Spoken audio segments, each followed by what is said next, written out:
Good afternoon. Today I have the lovely Jon Richter on the release of his new book. Hiya, Jon. Would you like to introduce yourself and tell us a little bit about yourself? I will do. Hello, hello. Lovely to be here in a virtual sense. Me and my I was about to say partner, but that's a bit confusing for everyone, isn't it? Just to be clear, yeah, we're not romantically involved. It's just a creepy mannequin that I thought would be funny. So yeah, I write dark fiction books, of which I now have 7 as of today, because as you were kind enough to mention, I've got a new one out. They're all, I sort of just hop around different genres. So I've got a few more conventional crime thrillers. I've got a cyberpunk novel. I've got a couple of short horror collections. And the new book is probably best described as a psychological techno thriller, I think, which is basically means it's a thriller, it's a murder mystery, it's exciting. Hopefully people will find it exciting, but it's got elements of technology in, which is quite ironic because my internet is playing up. So apologies in advance if I keep going, what did you say? Can you repeat yourself, please, Donna? But yes, a technophobic techno thriller writer is somewhat ironic. So would you like to tell everyone briefly what the new one's about? So, yes, I would. Let me attempt this. I haven't polished this sales pitch, and I probably should have. So it is I wrote it in lockdown, and it's set in lockdown.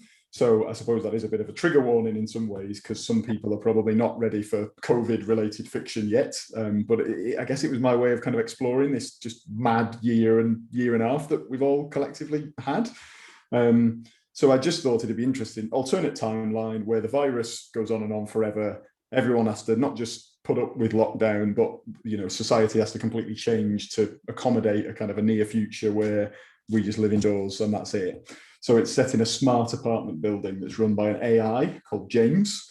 In that apartment building, there is a retired agoraphobic detective. So he's quite happy that he can't go outside because he doesn't want to.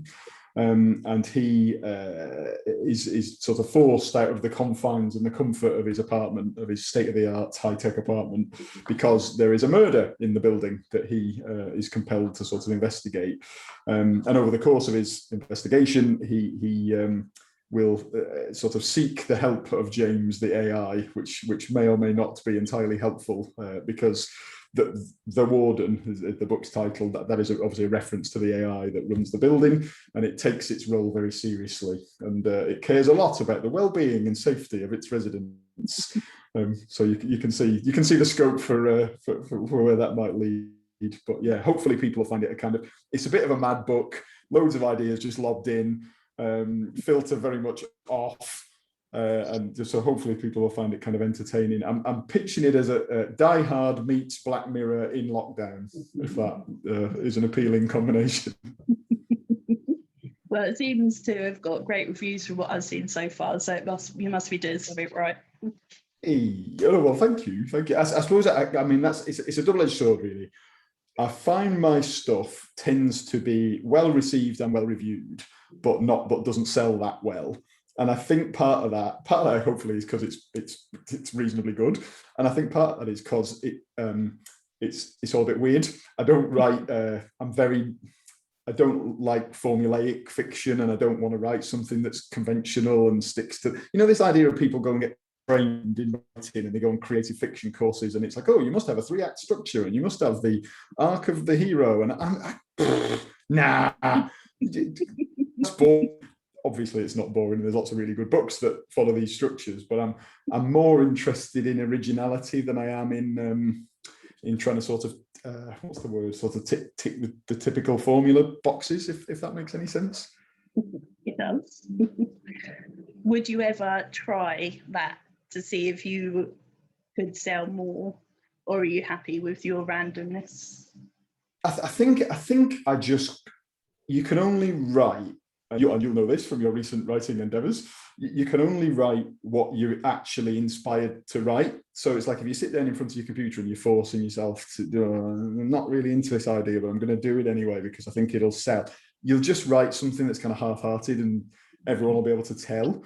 So I think one day I might have one of me, the book of mine that's probably performed the best in terms of sort of sales and so on is the book Rabbit Hole, and that happens to be more of a present day, there's no kind of technology elements and so on. It's just it's a more conventional crime thriller, and that one has performed better. But if I have an idea that is a more conventional present day setting, I'll definitely write it. But if I don't, then I won't. So it sort of just depends what idea happens next, if that makes any sense. I think I saw in a recent interview you said that you're really interested in the future technology. So the stuff that you've written in this book, does it scare you that it's possible, or is it exciting? It's interesting, actually. So the books and short fiction that I've written that have got technology in tend to go down a route of, ooh, technology bad, something could go wrong. The honest truth is that happens because obviously you need your book to have some conflict in it, and it's difficult. If you wrote a utopian book, it would just be a bit dull. So you tend to find it's quite difficult to write about emerging technology without putting a kind of dark, sinister spin on it. In reality, I'm really pro technology, even though I'm crap at using it. I can't wait for I want the robots, like the ones you've got now, like Spot, the Boston Dynamics dog thing. That's if you Google it, you see these like unbelievable, it can open a door and walk around a building site and do a security camera all by itself. I want one as a pet. I want them to hurry up, get the cost down, and get them mass produced so I can buy them straight there on day one. So I'm sort of interested to see what the world is like in 10 years, in 20 driverless cars. I think it'll just be only driverless cars on the roads I don't know how long that'll take, and that's a good thing, not a bad thing. I think a lot of people would say, oh, we don't want, take our driving away. Well, I wouldn't trust the machine. They'll be loads safer, loads less people will die. It's kind of a no-brainer. So I am definitely sort of fascinated by it all. Don't get me wrong, there are some negative aspects to lots of emerging tech, and it largely depends on the humans using it and what they decide to use it for. Even social media, it's like, I've had a great time on social media, met some dead cool people like you, but equally it can be a bit of a toxic dump if you're not careful and engage with the wrong people, and so it's all maybe a bit of a double-edged sword, I guess. Out of all the books you've written so far, which would you most like to be a character in yourself? So the new book, The Warden, features an AI called James, and I have written another book previously called Auxiliary that featured an AI called Tim, and James and Tim are kind of quite closely related characters in some ways. James abbreviated to Jim, Tim and Jim. That was my little joke to myself when I was writing. I would love to do the voice of one of the AIs in a sort of produced version. The problem, of course, is I don't think a Wigan accent really works for that, does it? It's imagine like Hal in 2001: A Space Odyssey. He's like, all right. I'm not going foot open pod bay doors, soz. Well, you're a southerner now, so some of that must have leaked in your accent. Basically, I sound really sophisticated and posh now. Clearly. Oh, absolutely. Yeah, I'm definitely not going to disagree with that. No opinion whatsoever. I did live in Liverpool for 5 years as well, so I think my voice has got a bit muddled. So I've got like a bit Wigan, a bit Scouse, and maybe a bit Cockney now. I don't know. Who knows? Yeah, no, I can't see you doing Cockney with a Wigan. No, it doesn't work. Definitely doesn't work. But they like regional accents in these things now, so you never know. You could still be in there to voice your machines. It's very true, and you would want it to be a bit different as well. You wouldn't want to go down the route of like, I don't know, sort of posh kind of Stephen Fry-esque, like, oh, hello, I'm an AI. It's like that's kind of been done, hasn't it? So I agree, it might be quite funny to have a Brummy one or something. Didn't you write it as they had they were random? Do I remember that correctly from Auxiliary? Or so yeah, in Auxiliary, the idea was that every time the system manifested manifests itself. It has a face and a voice, but the face and the voice are different. And sometimes it's a woman's voice, sometimes it's a bloke, sometimes it's something else. The idea was it was a sort of constantly shifting sort of identity. Whereas James in The Warden, he does have a face and a voice that it is kind of adopted. I think I pitched it as like a sort of Lawrence Fishburne lookalike, but with more of a kind of dusty old Oxbridge professor kind of voice. I've no idea why, but just that's what happened. So you've cast yourself out of your own film if it got made because... Correct. Can't play it. Yeah, exactly. I've blown it. You'd have to stick with auxiliary then. Yeah, or we'll just have to get Lawrence Fishburne in. If you're watching, Lawrence, we'd be delighted to have you on board with the project. If you were only able to choose one of your books to be made into a film, which one would you choose? Let me have a think about that.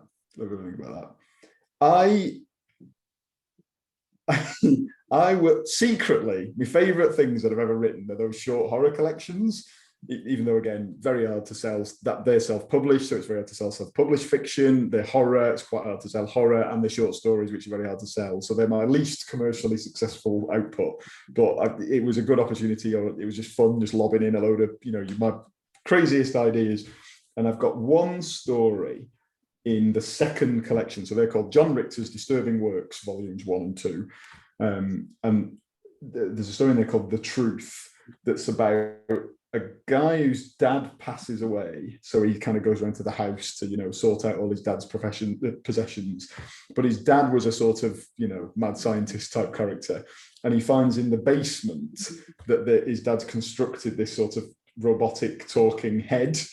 And the robotic talking head is not very nice, but has the ability to answer one question per day completely correctly, using algorithms to tell the future or whatever. That bit doesn't really need explaining. So the idea being that if you were limited to one question a day, but whatever question you asked would be correctly and honestly answered. You could ask it anything from, does my wife really love me, to, what's the date going to be of my death, to, what's the weather going to be like this afternoon, whatever you want. And I just thought that was quite an interesting idea. So I would, that one would be fun to see made into a short film. If anyone's interested, starring Lawrence Fishburne. Yeah, that's the one you told me to read, and yeah, it's awesome. Thank you. Yeah, some of them short stories are really good, actually, very memorable. So people should read them. Yes, that's the hope. I might rattle off a third collection at some point. I've got about half of one sort of written, because every so often you just get an idea and it's like, oh, this idea is only a short story. It's not going to be a full book, but I quite like the idea, so I'm just going to write it anyway. And then before you know it, it's like, well, I've got 12 of them now. What shall I do with these? And, so there might yet be a third. Awesome. What's been your favourite moment so far being an author? I think it is just the whole, it's felt like a sort of a horizon widening experience. So, I touched earlier on like social media, like I wasn't on social media. So my first book came out in 2017. I wasn't even on Facebook, never mind Twitter, and didn't even know what Instagram was. So my horizons were like my home life and my work life. And then obviously you get your book published and your publisher's like, what do you mean you're not on social media? Get on social media immediately. So did that. And yeah, I found it to be dead fun. You meet loads of interesting people. You get to do stuff like this. You get a load of very supportive people, and it's like amazing how much it's, as you said earlier, it's kind of launch day for my new book, and loads of kind people have retweeted it and shared it around. So that whole experience has just been really good, I would say. And what's the ultimate dream? Would it be the TV series, or would you want a bestseller? To be honest, I've got a lower level dream than that, actually. Is all I would like is, because all my books to date have been sold either self-published or through the digital imprint of a major publisher or through an indie publisher, all of which means they're sold on Amazon. And although you can buy them in paperback, it's a print to order service, and most people will probably just buy the Kindle version, which is totally fine. Oh, and other ebook readers are available, of course. It would be great to have a book just on the shelf in Waterstones like that. I would love that. That would be ace. But so fingers crossed, one day we will see. Do you dream of being a full-time author? 100% yes. So people may or may not know, so I work as an accountant to sort of day job, pay the bills, dead boring. Sorry if anyone's just immediately head has hit the desk and they're falling asleep. I don't like it very much. It's a bit crap, but it pays quite well. Whereas writing infamously pays not very well at all, unless you're very, very lucky and you hit the zeitgeist and have a big bestseller. But of course, that's, I suppose, what you realize is when you get into the industries. So even the people that you think, oh my God, they're so successful, they're on the same label, but they've sold loads more copies, they've had loads more reviews. Wow, what a fantastic success. They've still got day jobs. So this idea of full-time income coming from writing, never mind good income, and George R.R. Martin or J.K. Rowling, it's 0.00001% of writers that will happen to. So that would be ace if that happened and I was able to make a living from writing, but it's probably quite unlikely. So I've had to sort of get used to this, because I think for a lot of people, your dream is to get published and you don't really think beyond that. So then when that happens and then your book does okay and it doesn't really sell that well, it's like, oh, right, I need to sort of adjust my, what am I trying to achieve now? So yeah, if that made any sense. I'm trying to remember what I asked you before, but it was such a long time ago. So I can't remember either. And therefore, if you ask me the same question, I might give a completely different answer that contradicts the other one. So hopefully no one will compare them. I'm sure no one's got time for that. Yeah, fingers crossed, fingers crossed. Have you got any proper stalkers yet, apart from me? I would consider probably. No, you're definitely not. Your stalking manifests itself in a very positive way, and it's certainly not limited just to me. So no, I have. I'm trying to think if I've got any like online creepy weirdo incidents. I haven't really, which I'm quite offended about, and I would like some. So if there's any creepy stalkers out there, please some attention. You people have got a reputation to uphold. Where are you all? Anyway. Oh, I know plenty. I can send them your way. That's fine. Deal. It'd be good for my self-esteem for about 2 minutes, and then I'll regret it. Yeah, you'll just run away. I can see you being a wuss and just. I'm good at running as well. It's very handy combination: cowardice and speed. It gets you out of a lot of scrapes. Now I see why you run, just to get yourself away from stalkers. It all makes sense now. See, it's long game. It's all part of the plan. It's funny because obviously I work for Jim, and Jim seems really freaked out that I know so many authors' addresses. I'm like, well, they give them to me. It's not my fault. He won't give me his at all. He absolutely will not give me his address.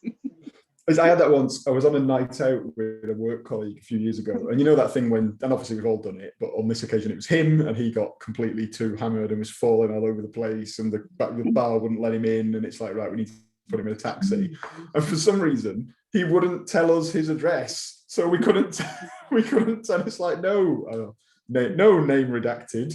We're not trying to like burgle your house. We just want to know where to send you because you're too drunk and you have to go home. No, I'm not telling you nothing. You're not getting my address out of me. Oh, for God's sake. Anyway, we got rid of him in the end. I mean, so many people have my address. Whatever, it's fine. Everyone lives up north anyway, so I think you live one of the closest, just to worry you a little bit. Yeah. Except for Alison Morgan, she lives closer, I think. Is she like your nearest local author that you can go and stake out if you so wished? I think we live in the same county, and she hand delivered a signed book for me. So yeah. Oh, that's amazing! That's fantastic. Well, I can't compete with that. That's I need to up my game in that case. Yeah. Well, you just need to get on the train. It's not that far from Wembley to Luton. Ah. You could come see me at Greg's. Wanted to kill myself. No, I'm joking.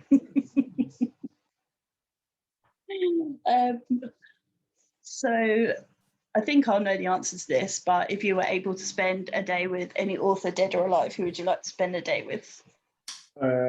Alive, because they'd be more interested and they'd have more to say.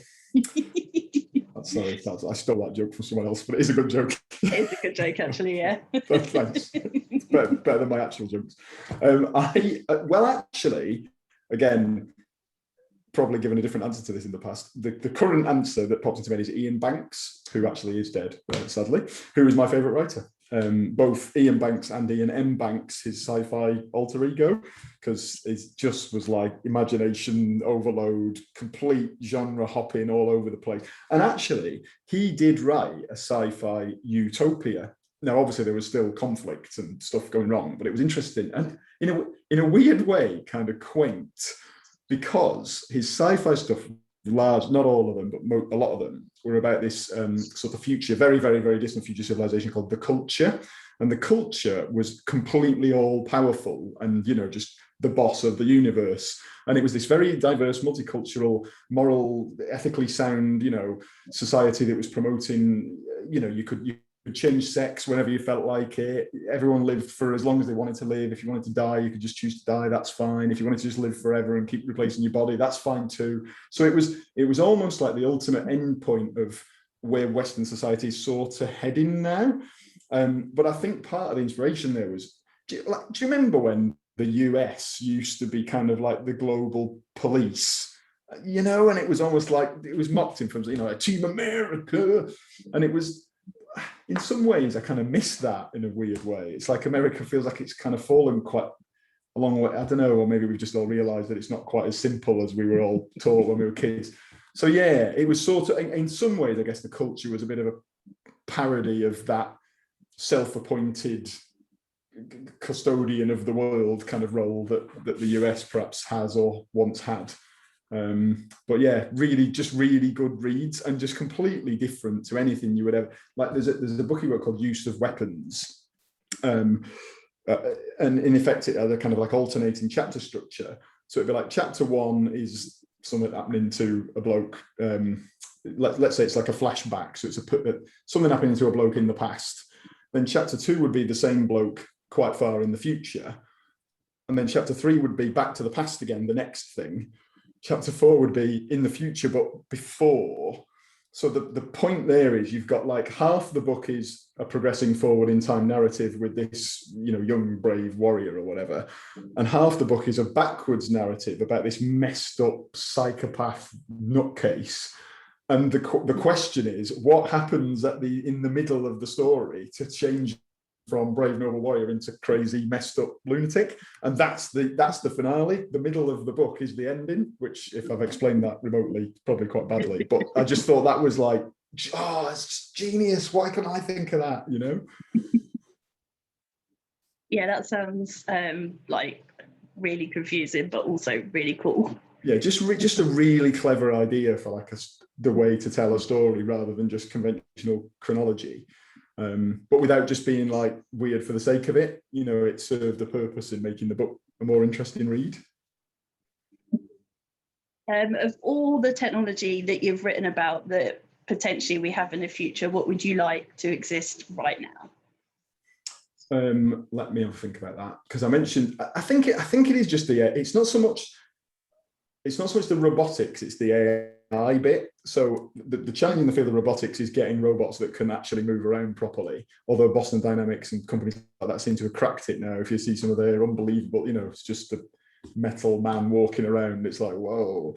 But actually, that's just like having a posh remote control car. Like it's not that interesting to me. The interesting bit is if you could actually hold a conversation with one, which you don't need the robotics bit, you just need an Alexa type dot, or any other talking things are available. But of course you can't have a conversation with one of them now because they're incredibly rudimentary, and it's just an if response to, if a person says these words, say this in return.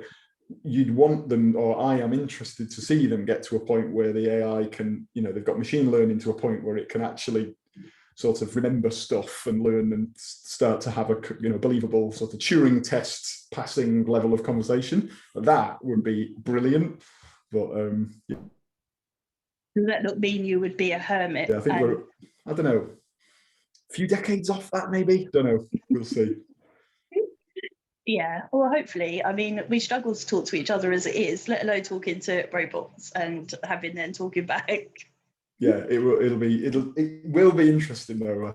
I think when we and of course then you get into all the stuff that's already been covered in a lot of science fiction and cyberpunk and so on about like at what point does a machine intelligence become worthy of some sort of rights? Because if it's self-aware to any extent, then you can't just chuck it in the bin because that's cruel.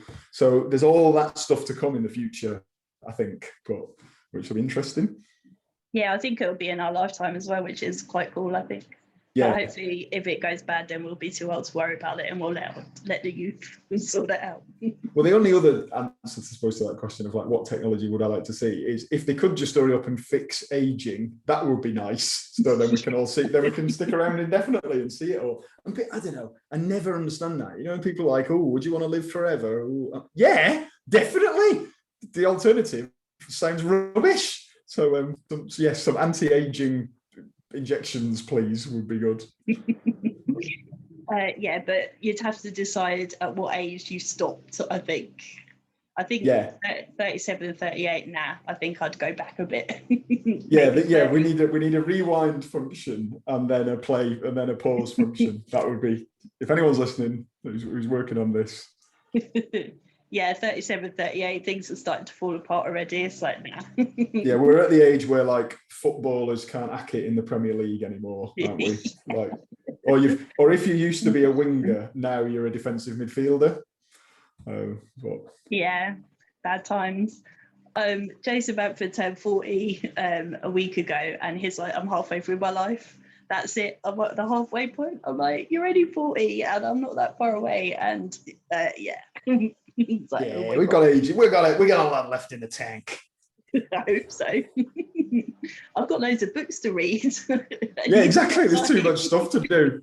Too many films to watch. And games to play for you. Absolutely right. I'm just on that in case anyone's interested. If anyone's got a PS5 who is listening and hasn't bought Returnal yet, stop listening to this. Go and buy Returnal immediately and play that because it's really good. A lot better than I thought it would be. So yes, that's my video game recommendation slot for the day. Yeah, I saw you tweet about it earlier. About killing some boss or I don't know. Just goes. Don't get me wrong. It's rock hard. Like, or I'm just crap. One of those is true. But it's got that whole like very rewarding. You eventually crack it and you're like, yeah. And then you're trying to explain this to other people, like, I killed the boss of level 2, and they're like, what are you talking about? Yeah, definitely. It's like me. I'm just like, okay, great. Who was your first celebrity crush? Oh, let me have a think about this. To be honest, it was probably The Big Breakfast was good in the 90s. And I remember I used to watch it when it was Denise and Johnny, and they were just like, they're cool and funny and work really well together. And I don't understand why Johnny Vaughan's career sort of petered out after that. He didn't really do a lot, did he? But I just used to think that was great. So then Denise left and she got replaced by Kelly Brook. And with the greatest respect to Kelly Brook, she was not as good as Denise Van Houten, and just the chemistry wasn't quite there and it wasn't as good a show. But she was very pretty. So I did used to get up extra early to tune in to watch Big Breakfast as a teenager, just to look at Kelly Brook, which is, sorry, but true. And she has rather large boobs as well, as I seem to recall, which I'm sure has. I don't know what you're talking about. I can't remember. But actually, I guess that was probably a really, really horrendously difficult job for her to have at the time, actually, because like that's what she was famous for, and B, she was following like one of the nation's favourite TV presenter double acts, and she was quite young as well. So yeah, she probably was a bit of a poison chalice in a way, that job, I guess. But yeah, I'm sure she's all right. I think she's fine. I'm pretty sure she's loaded and loving life. So I think she. Yeah. If you're watching and you're interested in a part alongside Lawrence Fishburne, just get in touch. I'm sure we can make that happen.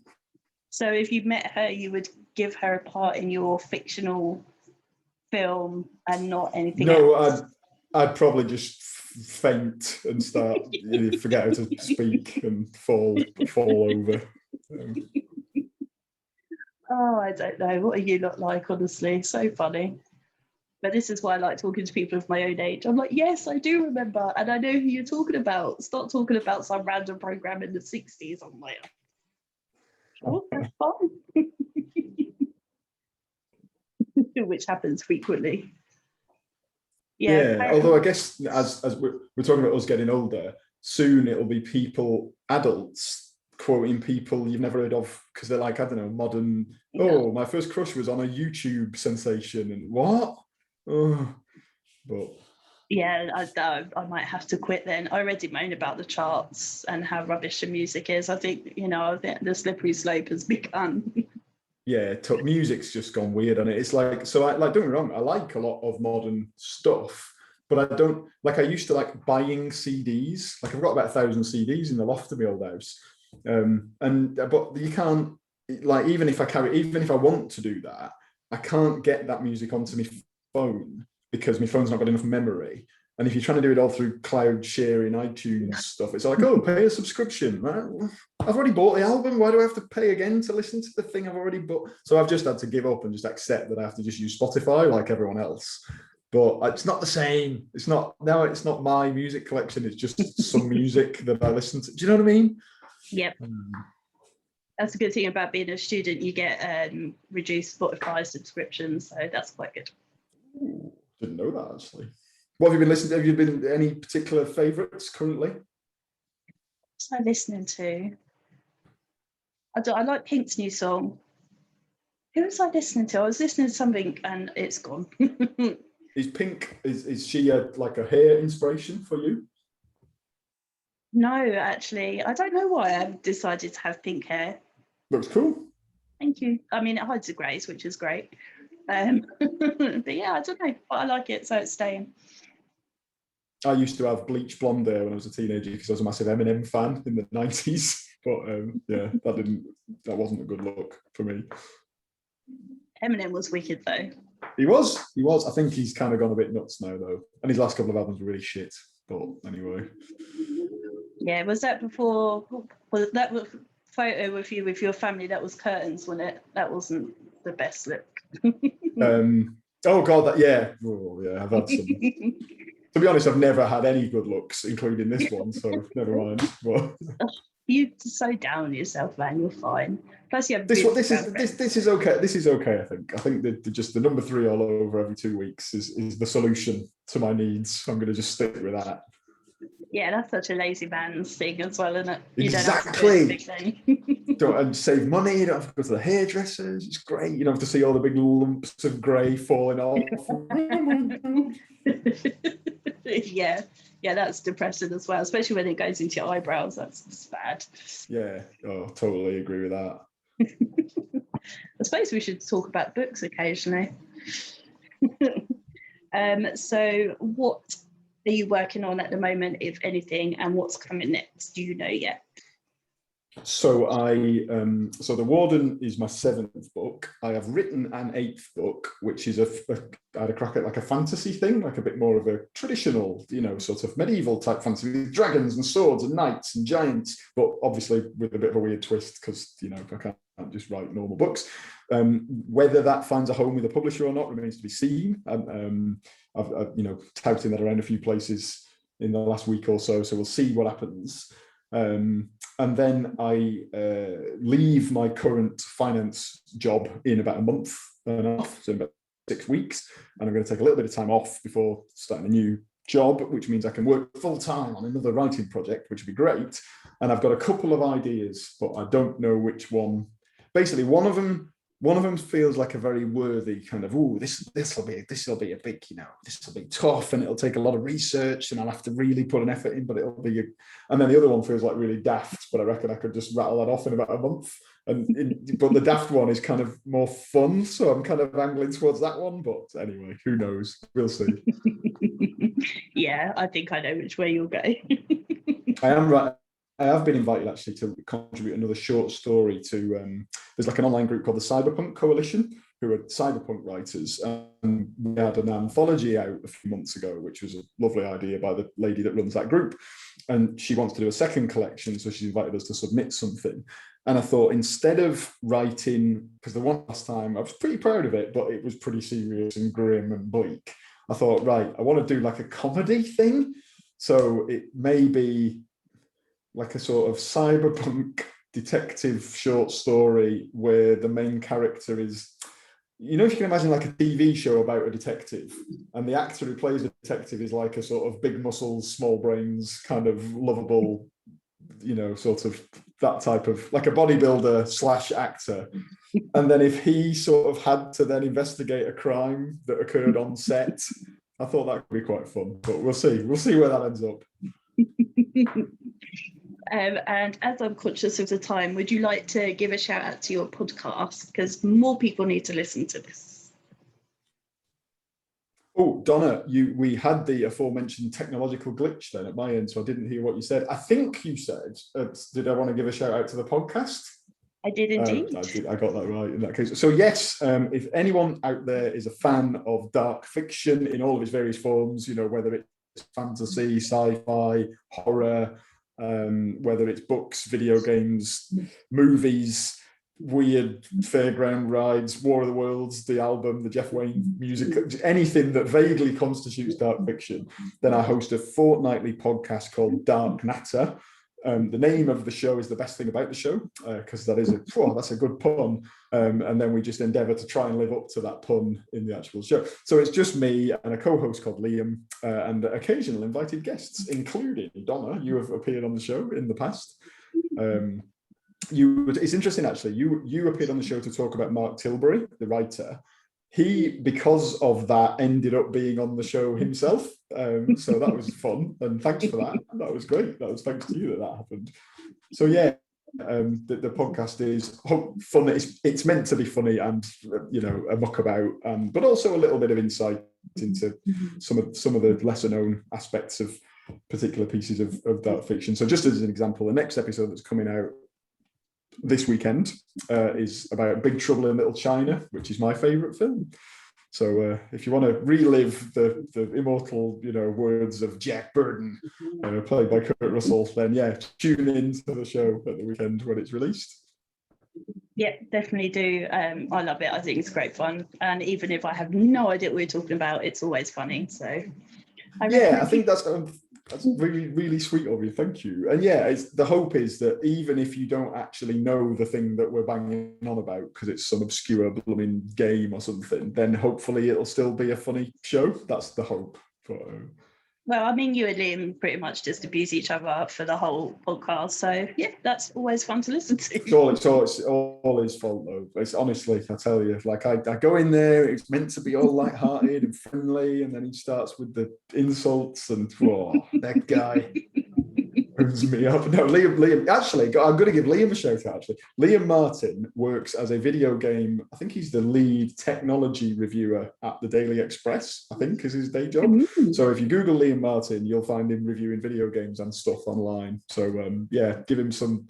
He's probably got loads of metrics, and if you click on his article, he gets fed. So yeah, he'd probably appreciate that. And your podcast is also available on YouTube now, isn't it? Yes, not that most of the episodes, it is just the sound recording, but some of my guests have been kind enough to allow me to do like a Zoom video version. So the most recent episode, we had Brian O'Gorman, who is an excellent sort of dark fiction writer. He writes the Dawn of the Spiders and its sequels books, and just a dead interesting, lovely, funny, interesting guy. So we had him on, and that's a video episode. So you can see Brian showcasing his massive collection of like obscure 80s horror stuff in the background, which is like, I'm jealous. Yeah, that was ace. So he's great. He's just an absolute loon, but in the nicest way. Yeah, he's a cool guy. So yeah, we're back to that again, isn't it? Like you get to meet some interesting people doing this stuff. So yeah, it's been loads of fun doing that podcast actually. Yeah, it's cool. I love it, and I'm glad. I thought it must be due another one. I'll have to listen to it at work. Yeah, it's Big Trouble in Little China on Sunday, and then the next episode 2 weeks after that will be the one with Mark appearing in it. Just in time, because I think he's got a new book out, so the timing should work well. And then I've got a few more recorded, which I'll have to figure out what order they're coming out in, but we'll see. Watch this space. Makes me wonder if I'll get to talk to Mark before I hear him on your podcast. I'm not sure, because I'm speaking to him finally. Still can't believe it. Donna, so you're going to speak to him before then, are you? I'm not sure. You've got him lined up on the show. Yeah, I'm not sure if I'll speak to him before your podcast comes out. Maybe just. So yeah. Brilliant. No, he was lovely. You'll have a great time. He's just a really nice bloke. I know. 3 years I've known this man. The poor git. I feel sorry for him having to start with me, but there we are. Yeah, he loves me really, I think. Maybe his girlfriend read my book as well, which was nice. That is nice. Nice. She read it twice actually. So yeah, I sent her some sweets. Cool. Yeah, I sent her sweets, and Mark said he had his eye on them, and she gave me an evil look. I was like, yeah, don't touch a woman's sweets. Yeah, but basics. You should know better by now. Yeah. Right. As we are nearly out of time, would you just like to remind everyone of what your book is called and where they can get it from? And if you have a copy to hand, that would be awesome. Oh yeah, that's a good show actually. I hadn't prepared that, but I have got them in a pile here, so I'll waft it at the camera. So, so my name's Jon Richter. Jon is Jon. Richter is like the Richter scale, and also like Richter, the villain from Total Recall, the original one, not the crappy Colin Farrell. It's not my real name. That's whose name I stole because I thought I could identify with the plight of a sort of balding, thin bloke who was forced to fight Arnold Schwarzenegger. So yeah, Jon Richter is what you can search for. My website is www.jon-richter.com, which has got all my books and stuff and some other weird Easter eggs on there as well. You can find me on Twitter at Richter Writes. I'm also on Instagram, but I'm probably better on Twitter. But yeah, just hunt me down wherever you like. Or you can just look for the books on Amazon. And the most recent book is this one, which is The Warden. And there it is with the big padlock on the cover. Yes, kind of a cool cover because Bloodhound Books, the publisher, are really good at covers. They did a great job with this, as they always do. So yes, that's the one. Get your copy today. Absolutely. I can't wait to get mine. And thank you on its way. On its way to you. Watch, should be first class mail. Should be with you, I don't know, whenever that is. Tomorrow, hopefully. Yeah, hopefully. I'll be at home as well, so even better. Brilliant. Oh, well, let me know what you think. I'm intrigued to hear your thoughts. You know I will anyway, as if I'm not going to tell you. Yes, exactly. Yeah, that was pointless for me to say. Yeah, I know. I just message you random shit all the time anyway, so. And I like it, so please keep doing that. That's a